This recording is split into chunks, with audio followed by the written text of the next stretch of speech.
ಕಲಾಮಾತೆಯ ಮಡಿಲಿಗೆ ಜಾರಿದ ಬೆಳ್ಳಿತೆರೆಯ ಏಜೆ. ಅದು ಸೆಪ್ಟೆಂಬರ್ 2, 1978. ಬೆಂಗಳೂರಿನಲ್ಲಿ ಜನಿಸಿದ ದಿಲೀಪ್ ರಾಜ್ ರಂಗಭೂಮಿಯ ಮೂಲಕ ಬಣ್ಣದ ಲೋಕದ ನಂಟು ಬೆಳೆಸಿಕೊಂಡವರು.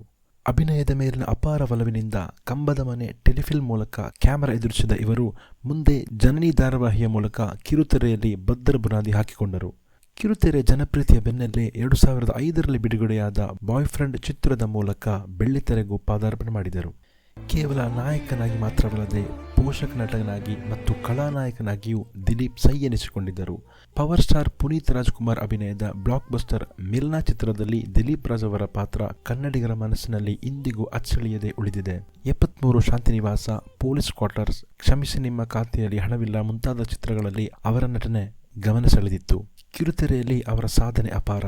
ರಥಸಪ್ತಮಿ, ಪುರುಷೋತ್ತಮ, ಮಂಗಲ್ಯ ಹಾಗೂ ಇತ್ತೀಚಿನ ಹಿಟ್ಲರ್ ಕಲ್ಯಾಣ ಧಾರಾವಾಹಿ ಏಜೆ ಪಾತ್ರ ಅವರನ್ನು ಕರ್ನಾಟಕದ ಪ್ರತಿ ಮನೆಗೂ ಹತ್ತಿರವಾಗಿಸಿತ್ತು. ಅವರ ಗಂಭೀರ ಧ್ವನಿ ಹಾಗೂ ನೈಜ ಅಭಿನಯ ಪ್ರೇಕ್ಷಕರನ್ನು ಕಟ್ಟಿಹಾಕುವಂತಿತ್ತು.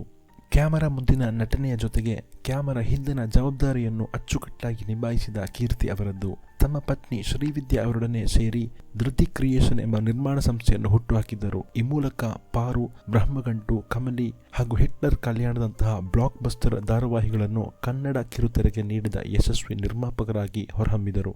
ರಂಗಭೂಮಿ, ಸಿನಿಮಾ ಹಾಗೂ ಕಿರುತೆರೆ ಹೀಗೆ ಮನೋರಂಜನಾ ಕ್ಷೇತ್ರದ 3 ಆಯಾಮಗಳಲ್ಲಿ ಯಶಸ್ಸು ಕಂಡಿದ್ದ ದಿಲೀಪ್ ರಾಜ್ ಅವರ ಅಕಾಲಿಕ ವಿದಾಯ ಕನ್ನಡ ಚಿತ್ರರಂಗಕ್ಕೆ ತುಂಬಲಾರದ ನಷ್ಟ. ಕೇವಲ ಒಬ್ಬ ಅದ್ಭುತ ಕಲಾವಿದನಾಗಿ ಮಾತ್ರವಲ್ಲ, ಒಬ್ಬ ಸರಳ ಹಾಗೂ ಸಜ್ಜನ ವ್ಯಕ್ತಿಯಾಗಿ ಅವರು ಕನ್ನಡಿಗರ ಹೃದಯದಲ್ಲಿ ಸದಾ ಅಮರ. ಅವರ ಆತ್ಮಕ್ಕೆ ಚಿರಶಾಂತಿ ಸಿಗಲಿ.